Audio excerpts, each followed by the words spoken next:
Hello friends, आज मैं बनाम परोठा। या मैदा एक बाटी लैसो और आटा एक बाटी लैसो, 2 बाटी लैसो मैं।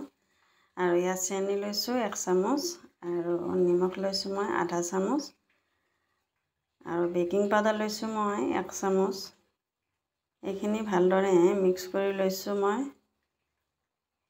মিলাই লৈছো ভালদৰে। এতিয়া মই দৈ লৈছো, একদিনীয়া দৈ, একদম কোমল দৈ, টেঙা হোৱা নাই তেনেকুৱা দৈ লৈছো। এই দৈৰে মই আটাখিনি মই মাৰি ল'ম ভালদৰে।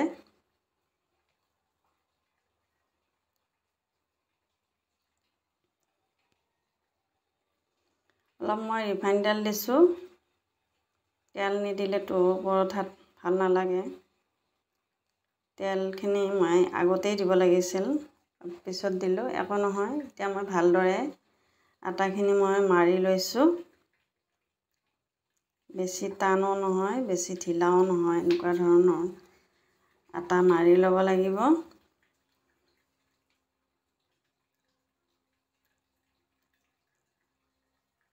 অলপ মই তেল দি ভালদৰে মিহিন কৰি মচি লৈছোঁ, যাতে শুকান হৈ ড্ৰাই হৈ নাযায়।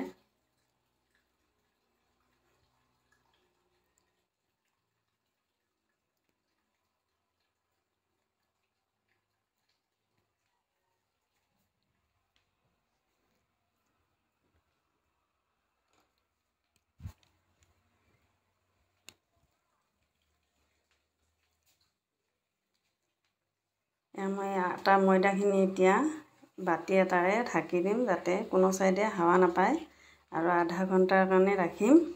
এই আধা ঘণ্টা হোৱাৰ পিছত একদম ধুনীয়া হৈছে, নৰম হৈছে আৰু চবখিনি মিলি গৈছে।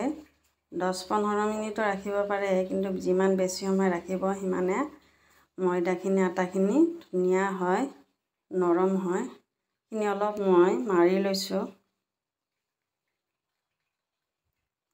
এতিয়া মই গোলা বনাই ল'ম। 4-5টা মই গোলা বনাই ল'ম পৰঠাৰ কাৰণে। এনেকুৱাকৈ বনাই ল'লোঁ। এতিয়া মই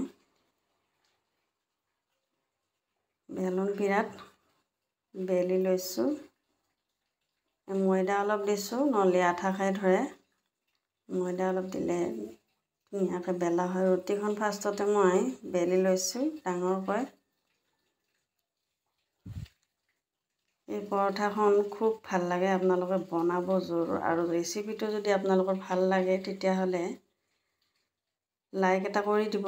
এনেকুৱা ধৰণে মই ইয়াতে ৰুটিখনত কিন্তু তেল লগাই লৈছোঁ মই ওপৰত, আৰু এনেকুৱাকৈ কাটি এনেকুৱাকৈ আপোনালোকে এটা কণা এনেকুৱা ঘূৰাই ঘূৰাই ৰোল বনাই ল'ব।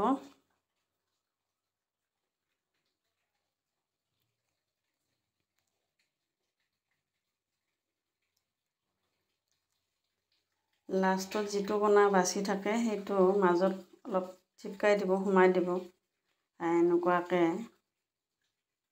গোলা এটা বনাই ল'ব।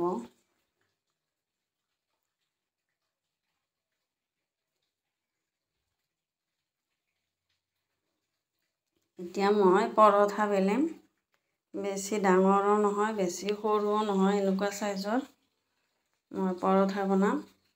অলপ তেল দি লৈছোঁ, যাতে আঠা খাই নধৰে পৰঠাখন।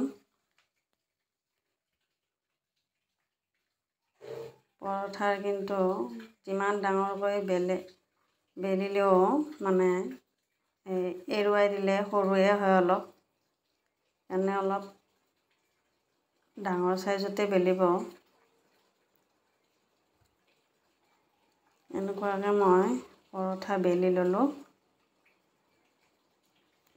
ননষ্টিকৰ টাৱা এখন বহাই দিছোঁ।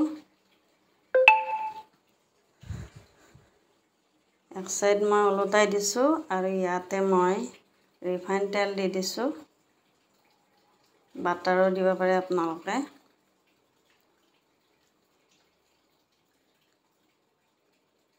এনেকুৱাকৈ মচমচীয়া কৰি মই ভাজি লৈছোঁ এই পৰঠাখন। আৰু এখন দেখাইছোঁ, এয়া দেখিছেনে, ফুলিছেও আৰু কি ধুনীয়া হৈছে। আৰু খাবলৈও বহুত মজা হ'ব। আপোনালোকে যি হিচাপে যিহেৰে খাব খোজে খাব পাৰে, কিন্তু ভুনা চুনাৰ লগত বেছি ভাল লাগে। এয়া দেখিছেনে, একদম ভাঙা নাই, কি ধুনীয়া নৰম পৰঠা ৰেডি হৈছে। এয়া মই ভাঙি দেখুৱাইছোঁ। আৰু এই পৰঠা টান নহয়, ঢিলা হৈ থাকিব। ভিডিঅ'টো যদি ভাল লাগে আপোনালোকে ছাবস্ক্ৰাইব কৰিব আৰু শ্বেয়াৰ কৰিব। Thank U.